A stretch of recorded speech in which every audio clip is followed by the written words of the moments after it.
Hey guys, Olaf here from LSE. So I have to do a voiceover because for some odd reason the microphone set didn't synchronize correctly. So it only catches the audio here in the background from the camera itself. So what we do first is to actually jack up the car with a floor jack. As you guys know, there were manufacturing issues with jack stands, so I do not trust jack stands. I barely own any jack stands. So when you jack up your car, make sure that when you remove your wheel, that you actually put your wheel underneath your chassis. This way you can avoid altogether the problem that if the car comes down, that it actually lands on the ground. With hydraulic jacks, the beauty is that those slowly come down, not like jack stands where it's just one steel pin holding the whole thing up. Not really trusting those too greatly. I'll do a build on a jack stand soon here because I need some for our truck, which is lifted by a foot, so I need something to hold those up. Anyhow, to the project here. It's a 1999 Grand Cherokee Jeep, and right now I'm using a 2-foot breaker bar with a 21mm socket on it. The lock nuts are solid palladium steel lock nuts. Don't use the cheap ones, especially if you're doing off-roading. And as you can see here, this is a new shock. It's coming in a compressed mode with a band from ECCPP. I ordered those on Amazon or eBay. They come in a pair for roughly plus minus $40 to $50.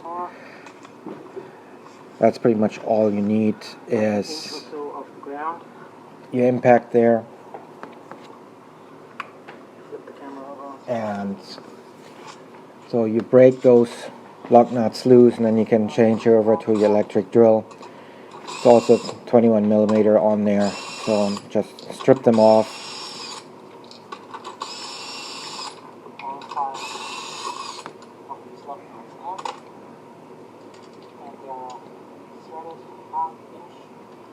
Oh yeah, in the thread pitch and diameter is 1/2 inch and the thread is 20. So there I'm just showing quickly the lock nuts. Make sure that you use solids. Don't use the hollow caps. They're not worth messing around with. You can get those as a set, I believe, for $20-30. I'll put a link for an Amazon affiliated into the description of this video. So if you want some, you can buy those. The same as also for the shocks for the rear. And I'll do also a job on the front here soon, so I'll make a video about that as well. So watch out for that. It's a fairly simple job.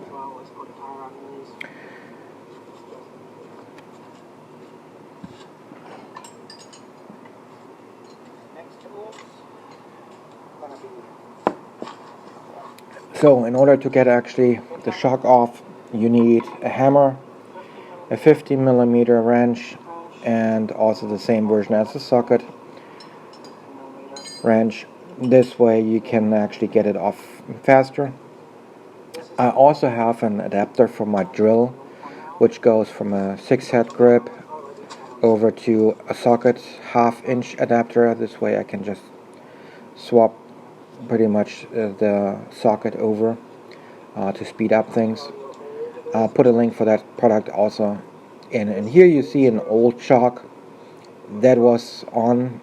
The car was bought a couple months ago, and as you can see, that shock is shot all the way. So if you push it down by hand and it does not retract, that means it's done. It saw its better days. So this one is pretty much for the recycle. Make sure there's still pressure on it, so make sure that you put them in this recycle correctly. Best is to get actually the hydraulic fluid out, but because they are under pressure, if you do any cutting to it, they can explode on it, so don't do that. Now we see the inside of the tire opening. As you can see on the top side, there's the bolt. It's a little dirty because it was off-roading a little bit, but there you see it's a 15mm bolt up there, and it's a 15mm bolt down below, behind actually the disc brake system. And you'll see that in a minute. You do not need a second wrench or anything, because the nut stays in place. Up on the upper part it is welded, I believe, in place, and on the downside it is pretty much solid to it. So in order to loosen them, I use the hammer, just hitting on the wrench. That's why I use a standard wrench, because whoever did the job before used a big impact gun and just went to town, which you really don't need. All you have to do is to snug them up tight by hand. And right now you see the microphone on my t-shirt. For some odd reason it didn't synchronize and transmitted the audio like it should be, so that's why I'm doing the voiceover. I'll figure out what was going on there, so sorry about that. That's why I like my Makita can have an adapter which goes. And there you see the adapter I was talking about, talking in the original video about it as well. Onto the strength of 16 and still staying on just screw. And so with that, always loosen up the top first. in and out very quick. This way you don't have it just dangling and moving around. You just loosen it up. Don't take the bolt out all the way. Then you focus on the below. That's where I rearrange the camera now. Let's see that we get you guys correctly there in an angle. Move the camera here in a second again, because I'm not happy with it. Is the bolt in the back and the nut in the front. The nut stays. It's bigger diameter than 15mm. But it stays in place. So if you And so be careful when you have to smack it loose. Don't get your fingers smashed in between. One thing I do is, as you can see, I have the wrench on the 12 head rounds, so it doesn't slip off easily. And I just have it there, and I use from the hammer, actually the hammer handle, just to knock it loose enough so that I don't have to rock the car back and forth, because play is in the rear end, which I have to address here soon as well, so I don't want to cause anything else. And I still have to work on the brakes and the rear seals. That's other videos gonna come up here soon as well. once you have it loose enough so you can use it actually screw it with your wrench by hand, and you can change over either to your power tool. Let's see if we get it.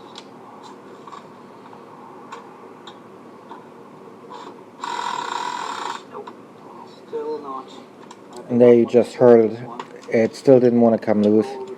Not sure how long that shock was installed, but looking at it, I would say definitely half of the life of the vehicle.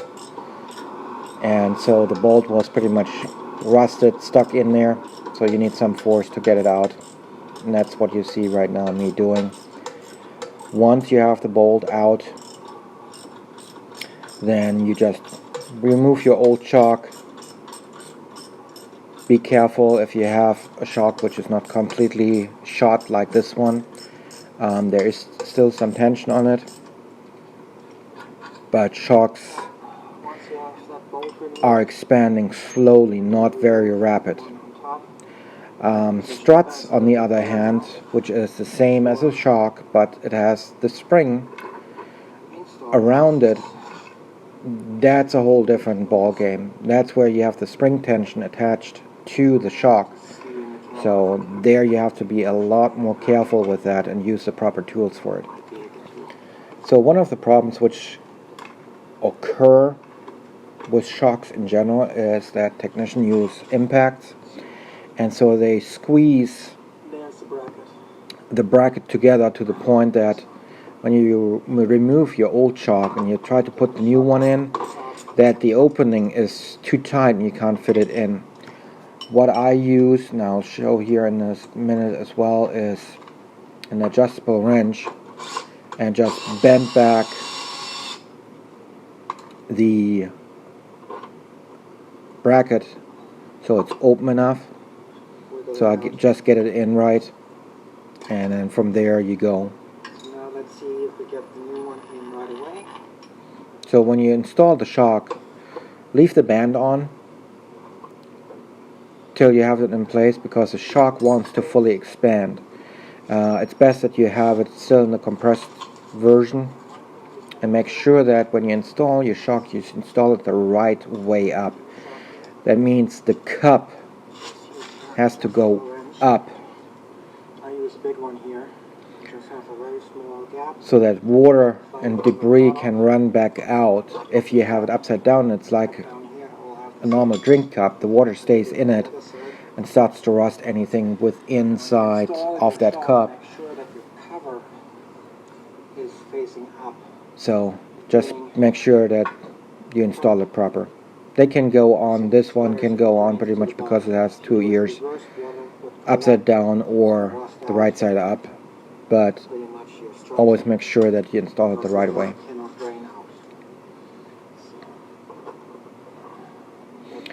So when you install it, just make sure you put the bolt hand tight in, turn it into the threads a few turns so that it starts grabbing. Use the power tool, just get it in. It's not all the way in yet. It's in. I'm still messing around a 1/4 inch up here. So now you see you have some space in between, and that's when you start actually removing your band. You can use a knife, or you can just separate the strap band where it's actually glued together, and there you see it's not fitting because it's too tight. So now I just slide it over, and the rear ear I just bend it a little bit backwards just to open up that opening enough so that it slides in place, and I can fit the bolt through the bracket into the nut, which you see here in the front. Just line it up proper. Normally with one hand on a shock you can actually start doing a little bit of compression to it without using too much muscle power. If you cannot use your hand, use a flathead screwdriver and do it below, meaning in between your bracket and the round end of your shock, to compress it. Especially if you have big vehicles, that's where it becomes helpful.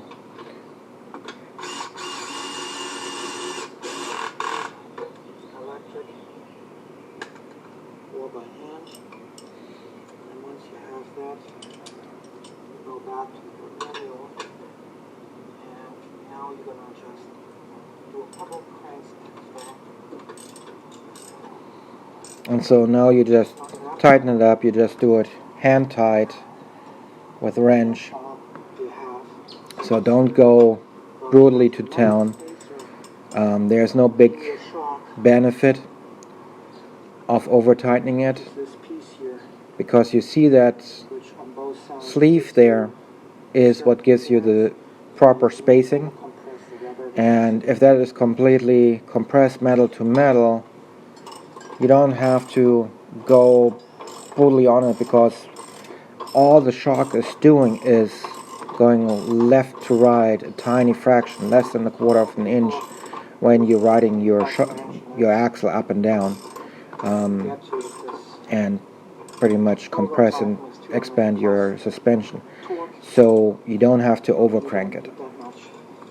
So now you have the strap, you can either use a knife and cut it, or the strap itself is glued together in one spot and you just pull it apart and you're pretty much done. So now all you have to do is in reverse order. So that's how you pretty much do the shock on a Get it tied to spec. 99 to 2004 Jeep Grand Cherokee. In the rear. Now you just put the tire back on and tighten down the nuts to spec, and make sure that you go in the star pattern. So all in all, it should take you 30-45 minutes in total. So it took me per side 15 minutes, and I had to turn the car around because I'm doing it at the curbside, as you can see. But other than that, it's a fairly easy, simple job. You don't need too much tools to get this job done. Anyhow, guys, if you haven't already, please like and subscribe for more videos. Do more work on Jeeps and other vehicles as well. And also when it is our company, my company actually, producing more videos as well on this channel, which are mainly for pressure washing, paint, welding, metal fabrication related. So, and it doesn't cost you a cent to actually subscribe, but it helps me and the channel to get videos recognized. So thanks again for watching, guys. As you see, I just lower now the car and then tighten down the bolts in the star pattern. Always do it in the star pattern when you tighten those to spec. This way you apply the proper pressure to the nuts and not just kink the wheel onto the backing plate, which in this case is the rotor.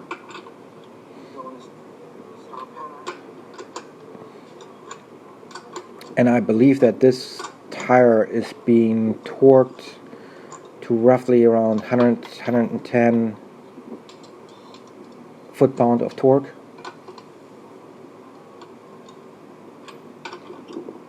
But because I have to work on it again, I just do it by hand. I'm just waiting actually for parts to come in to replace the rear bearing and the seals on this axle, which should come in later today. It's Wednesday right now, so tomorrow I should be removing the whole thing again and replacing those. There's a video for that also coming up. Again, guys, thanks for watching. Have a blessed day.